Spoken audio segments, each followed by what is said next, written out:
Savages. Gang wars.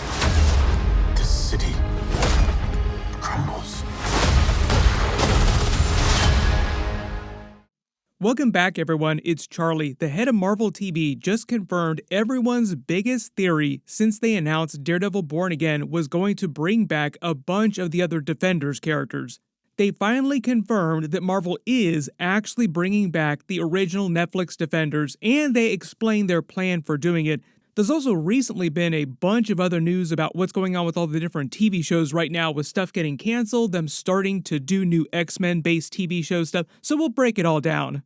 If you're brand new to the channel, of course I'll be doing videos for all these episodes for everything when they do eventually all come back. We're going to be getting Daredevil Born Again episodes literally like in the next week or two. Be sure to subscribe to get everything. Now Marvel needs to explain when Agents of S.H.I.E.L.D. characters are coming back, Runaways, all the other characters too. It sounds nuts, but it's exactly what all of you, myself, have been saying since Marvel and Netflix canceled Daredevil, Luke Cage, Jessica Jones, Iron Fist, Punisher back in the day, several years ago. Everybody reading the news, then looking at each other saying they're probably going to bring them back in the MCU at some point. That's probably what's going on here. That's probably the reason why they canceled all these shows, because they want to bring them back, but in the MCU. They did kind of wind up doing that, but the funny twist on that is that what they said is that everything is canon, so they basically just brought all those shows into the MCU, just said, oh, by the way, this is all canon, this all happened in the MCU. If you didn't believe it back in the day, way back when a lot of those Netflix shows were actually airing, people were like, no, it's in the MCU, it's all canon right now. At the time, though, they refused to acknowledge a lot of that on the Marvel movie side of things. Now that's completely changed. Marvel proper, like Marvel Studios, the people that make the movies, are openly acknowledging, yes, this is all canon. Everything is canon. Up until this point, we've been a little bit cagey about what's sacred timeline, what's not sacred timeline. That was born of, frankly, a period at the studio where we were like, we have to stick the landing with Avengers. Sure. You know, it was another part of the company developing the Netflix stuff. We were aware of what they were doing. They were aware of what we were doing. It was a lot. It was a lot to balance anyway. You know, some time has passed. Now that we see how well integrated the stories are, we would be confident in saying it is part of the sacred time.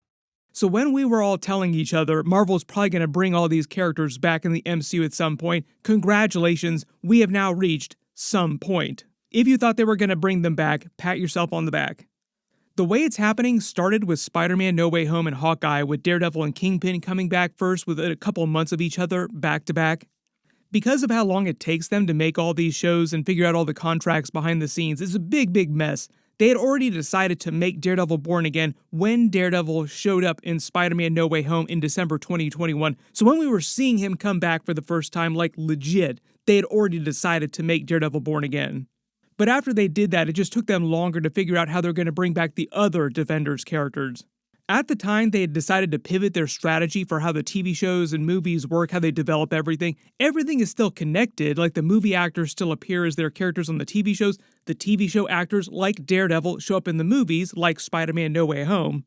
But going forward now, Marvel is doing things more like the way they used to be, where the TV shows focus more on the ground level heroes and action, and they leave the really big budget, spectacle, massive Avengers level stuff to the movies, where the budgets can be way bigger for those types of scenes. Like, you're not going to see them do a new version of the Avengers Endgame final battle scene in one of the new TV shows, just because the budget for that would be as big as the actual entire TV show itself. Like, they'd have to blow the entire budget for like a 5-minute action scene. This was all part of that famous pivot that they did a while ago. I did a whole bunch of videos about that, about how they were changing their whole strategy for the way they make TV shows. When this happened, their new plan for the TV shows was to turn Kingpin into the Thanos-style overarching villain for all the ground-level TV show stuff way down the road. Vincent D'Onofrio's been hyping this up for the past couple of years while they were still working on Daredevil Born Again.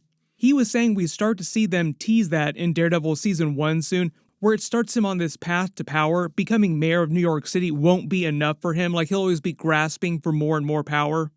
While that's going on in the background, they decided to bring back Punisher next as the major character in Daredevil Born Again Season 1, Season 2. Welcome back, Frank. The way they're bringing him back in Season 1 is that Daredevil needs his help getting someone doing something he's not comfortable doing himself, like Matt is not comfortable doing, but he thinks it's right down Punisher's alley, so he winds up helping Matt do that. You need me to do something that you're not willing to do yourself. Okay, we'll see about that. Originally, they had a plan for Jessica Jones to be a bigger part of Echo in Daredevil Born Again Season 1. Even Daredevil had more scenes during Echo, but they cut that. They completely changed the show. They wound up retooling everything very famously. I did a couple videos about that when it was actually happening. They slowed the pace down for everything, delayed a lot of stuff. It sounds like they pushed Jessica Jones' return to Season 2. Reportedly, Kristen Ritter is now going to be filming scenes. They're actually going to be filming Daredevil Season 2 while we're watching the Season 1 episodes.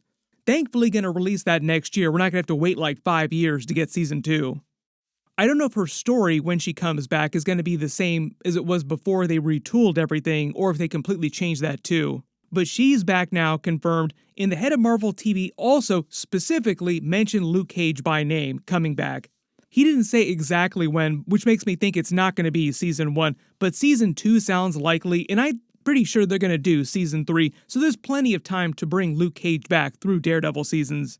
They already had that Easter egg for Harlem's Paradise in the Season 1 trailer. Now, because of the way the head Marvel TV was talking about Luke Cage, it feels like that's the reason why they put it specifically in the trailer in such a prominent position, like, oh, we're definitely bringing him back. Now they just come out and actually said it out loud. And they've actually already started doing more Iron Fist stuff again in the MCU. We already saw them use the character on What If Season 3. It was a different version from the 1800s, but it's canonical to the comics, like he was one of the earlier versions of Iron Fist. His version was named Lee Jun-Fan from the comics, but he was still a little kid. He hadn't obtained the power of the Iron Fist when the actual episode was happening. But it is why Kate Bishop and Shang-Chi specifically referenced the name Iron Fist during that episode so many times. They reference Iron Fist like 4 times during that episode. That kid's got some iron fists on him. He might have some competition. That character was also meant to be a big Bruce Lee Easter egg in real life, both in the comics and on the TV show. So Bruce Lee's birth name was Lee Jun-Fan before he changed it when he came to America. Bruce Lee himself inspired the creation of Shang-Chi and Iron Fist in the 1970s at Marvel Comics during the big kung fu craze in pop culture. So it's kind of like Marvel eventually saying one of the previous Iron Fists was Bruce Lee himself. We see what you're trying to do there, Iron Fist, trying to come back too. When it comes to people like Finn Jones actually coming back, it does sound like they're planning on bringing him back, but it's a little more complicated. Like there's just a lot of retooling with that character that they want to get right. He himself was actually just talking about doing a Heroes for Hire TV show with Luke Cage and Colleen Wing coming back because she also has the power of the Iron Fist as the end of that show. And because everything is canon, it means she still has the power of the Iron Fist in addition to Danny Rand. The reintroduction of the character would be something like a Heroes for Hire TV series. I think that would be the most dynamic and the most fun way to reintroduce those characters. And I think I loved working with Mike. I loved the on-screen chemistry between Danny and Luke. I'd love to pick up the mantle again and keep moving this character forward, and make it the best possible Iron Fist that there could be. When you listen to that, it does sound like it would be irresponsible for Marvel to not try and do a Heroes for Hire type of TV show. But even if they don't want to do a completely separate spin-off show for that, like dedicate that much time and energy and resources to it, they should at least reintroduce both of them as the already Heroes for Hire, like they've been doing Heroes for Hire stuff when they show up in a future season of Daredevil or another show. Jessica Henwick said she even had to turn down a role in the Shang-Chi movie, but as a completely different character in the MCU, because she said she felt like if she played that character in Shang-Chi, it would mean that her Colleen Wing could not come back. There are a lot of Marvel actors out there that play multiple different characters that bounce back between Marvel and DC. Kevin Feige seems to be pretty cool with stuff like that. And because Daredevil Born Again is basically like Daredevil Season 4 on a narrative level, a lot of you have asked, are they going to do revival series for a lot of these other characters too? There has been talk about them doing Punisher Season 3, but beyond that, I don't know if they would do a completely separate show for like Jessica Jones Season 4, or like the same thing for Luke Cage, doing like a Luke Cage Season 3. Beyond the Punisher character, if everybody else doesn't also get their own revival show, they'll at least show up on other people's series, so they at least will be coming back.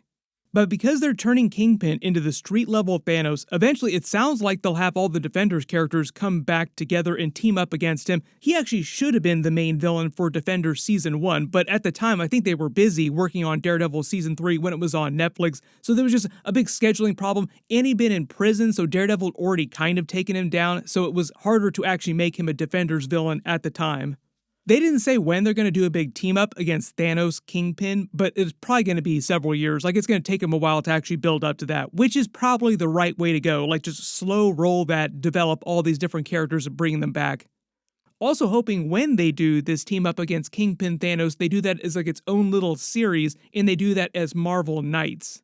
If you never read Marvel Knights, it was a really cool era in Marvel Comics with spins on street-level versions of the characters, but a lot of really big, splashy characters. Separately, there's also been talk of them doing a Midnight Suns TV show with all the supernatural characters like Blade, Moon Knight, Ghost Rider, like a bunch of other characters that you wouldn't necessarily see in an Avengers movie on an Avengers squad. But what they'd probably do for that is use Lilith as their main overarching villain just because of the comic book Midnight Suns run. Kingpin as a Moon Knight and a Ghost Rider like a Blade villain doesn't make quite as much sense. Marvel deciding to bring all these characters back probably going to go down as one of the smartest decisions they made the last couple years. But everyone post all your reactions in the comments below. There's a bunch of stuff that happened recently, like a bunch of canceled TV shows we found out details for. We found out about an entire alternate ending for Captain America Brave New World where the Illuminati were going to come back in the MCU, so we'll break that down as soon as possible. There are a bunch of new Daredevil Born Again trailers. I'll try to get to that new footage as soon as possible. I just did a video for some of the other ones. Click here for that, and click here for my Captain America Brave New World post-credit scene video. Thank you so much for watching, and I'll see you guys in the next one.